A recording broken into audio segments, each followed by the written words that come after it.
হয় আজি স্বাস্থ্য আৰু জনকল্যাণ বিভাগৰ ফালৰ পৰা যি শিবিৰ আজি উদ্বোধন কৰা হ'ল আমাৰ মাননীয় অসম চৰকাৰ মন্ত্ৰী এইটো বিধানসভাৰ সমষ্টিৰ সন্মানীয় বিধায়ক যোগেন মহন ডাঙৰীয়াৰ যোগেদি আজি গোটেই চৰাইদেউ জিলাখনৰ কাৰণে এই চেৰিমনি আজি শিবিৰ উদ্বোধন কৰা হ'ল।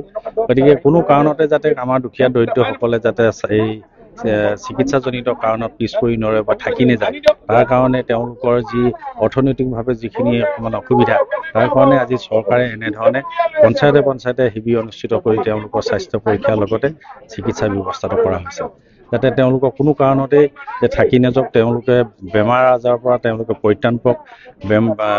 যদি এখন দেশৰ যদি জনসাধাৰণ যদি সুস্থ হৈ থাকে, নিশ্চয় দেশখনো উন্নয়ন হয়, বিভিন্ন কাৰণত উন্নয়নৰ গতি ল'বলৈ সক্ষম হয়। গতিকে তেনেকুৱা এটা কথা চিন্তা কৰি মাননীয় মুখ্যমন্ত্ৰী মহোদয়ে আজি এনেধৰণৰ জনকল্যাণমূলক এখন আঁচনি ৰূপায়ণৰ ক্ষেত্ৰত আজি বিশ্বনাথৰ পৰা তেখেতে শুভ উদ্বোধন কৰিছে, আৰু সেয়েহে আমিও আজি তাৰ লগতে সংগতি ৰাখি আমি চৰাইদেউ জিলাত আজি এই শুভাৰম্ভ কৰিলোঁ। আৰু কল্যাণ শিবিৰ আজি সমগ্ৰ অসমতে এই শিবিৰ শুভাৰম্ভ হৈছে। মাননীয় মুখ্যমন্ত্ৰী মহোদয় তেখেতেও বিশ্বনাথ জিলাৰ পৰা আজি তেখেতে নিজে আনুষ্ঠানিকভাৱে উদ্বোধন কৰিছে। আৰু আজি আমি ভাবিছোঁ যে স্বাস্থ্য আৰু কল্যাণ শিবিৰে আমাৰ চৰাইদেউ জিলাত আজি ডিপলিং উচ্চতৰ মাধ্যমিক বিদ্যালয়ত আমি চেণ্ট্ৰেলি জিলা ভিত্তিত আমি এই প্ৰগ্ৰেমটো ইনগ্ৰেশ্যন কৰিছোঁ, আৰু ইয়াৰ পৰা কণ্টিনিউ হৈ থাকিব। কাৰণ মডেল কোড অফ কণ্ডাক্ট লাগিলে আমি এনেধৰণে চেৰিমনিয়েলি মিটিং পাতি এনেকুৱা ইনগ্ৰেশ্যন প্ৰগ্ৰেম কৰিব অসুবিধা থাকে মডেল কোড অফ কণ্ডাক্ট লাগি থাকিলে। এতিয়া মডেল কোড অফ কণ্ডাক্ট লাগি থাকিলে কাৰণ মানুহৰ স্বাস্থ্যৰ কথা আছে, মানুহক এই চৰকাৰৰ নিৰ্দিষ্ট সময়ত প্ৰগ্ৰেম শেষ কৰিব লাগিব। ইয়াত বিনামূলীয়াকৈ সকলো ৰোগৰ চিকিৎসা হয় আৰু তেওঁলোকৰ টেষ্ট হ'ব। ইয়াত বিভিন্ন ধৰণৰ ডায়েবেটিছৰ পৰা আদি কৰি ব্লাড টেষ্ট পৰা সকলোখিনি কৰাৰ এইটো ব্যৱস্থা হৈছে। ইয়াত জইণ্ট ডাক্তৰ হেল্থ আছে, আমাৰ ADC হেল্থৰ চোৱা কৰি থকা সোণকৃষ্ণ ঘৰপলীয়া ডাঙৰীয়া, আমি গোটেইখিনি ব্যৱস্থাখিনি কৰি দিছে। মই ভাবোঁ এই এটা স্বাস্থ্য খণ্ড উন্নত কৰাৰ এইটো এটা নতুন পন্থা আমাৰ অসম চৰকাৰে জনকল্যাণমূলক আঁচনিৰ ভিতৰত এটা পদক্ষেপ গ্ৰহণ কৰিছে।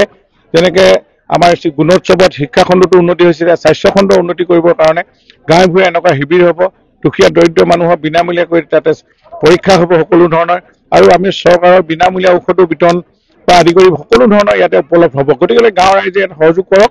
তেওঁলোকে দূৰ দূৰণিবতীয়া জেগাত গৈ টেষ্ট কৰিবৰ কাৰণে অসুবিধা হয়, পইচা পাতি খৰচ।